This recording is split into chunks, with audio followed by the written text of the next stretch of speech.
Hi, welcome to the EBS-50 tutorials. My name is Jurgen Rodenhuis. I'm one of the software developers of the ESL Server software, and in this episode we're going to take a brief look at the event handler.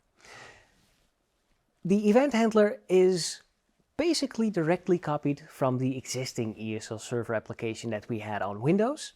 So if you've watched our videos back then, which go a lot more in depth, you'll be able to figure out how it works here. Although the UI has updated a bit, so I'm going to take you on a quick walkthrough of what the event handler does. So, first things first, the event handler is one of the advanced topics, so we go to the advanced menu of the ESL web application and say event handler. And then we are presented with this page.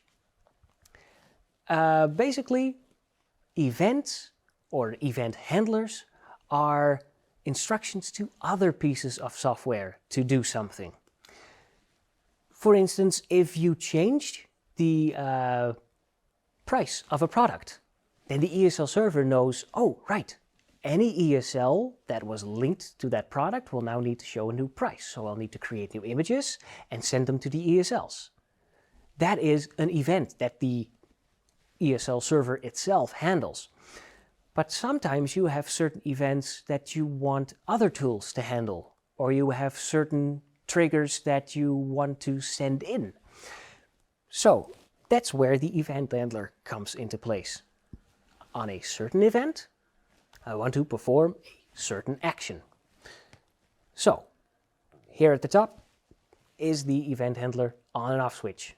It's really easy. This one turns all of the events on or off. Well, we turn them on and we say we want to create a new event. And let's also activate it because all of the events can also be turned on or off individually. So if something happens, so let's say if a scheduled time happens, let's say, I'm just doing this out of the top of my head for a more technical explanation. Refer to the manual.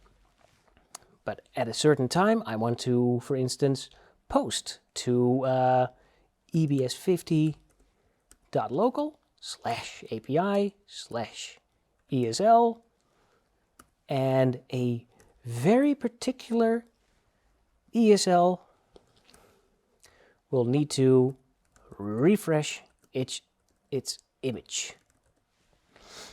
It doesn't have any parameters. We just say, well, on this time, I'm going to perform that action. One of the more commonly used ones is, for instance, with our tap-to-go system. The tap-to-go system consists of ESL labels with an NFC chip on board, and if a card is read, we want back office software running somewhere else to validate that customer card. So in that event, if there's something happening with NFC and any event happens with NFC, I want you to, talk to, for instance, a program running on the local host on a certain port. And I want to send all of the information in the parameters of the action. I know that the MAC address is part of an NFC event. I know that the message that the ESL read is part of the event. And I can match the action where it needs to go, localhost 8790, with the parameters for this specific event, namely MAC and message. And I want to send them with any NFC event. And of course, I want to turn it on.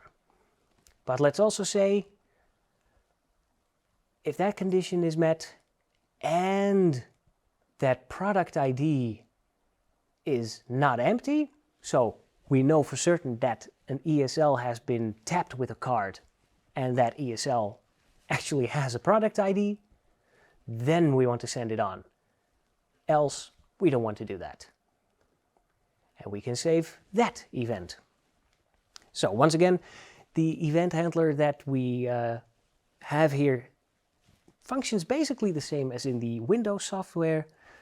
If you have watched our previous tutorials, you'll know what I mean and how you can edit this to the fullest power. If you haven't watched that though, be sure to check the link in the description where we go much more in depth. This is just a quick look at how the new interface for the event handler looks. Thank you for watching this episode. Other episodes in this list of tutorials can be found in the playlist link in the description. And if you have any questions remaining, feel free to contact Opticon. Our contact details are in the description too. Thank you for watching, and I will see you next time.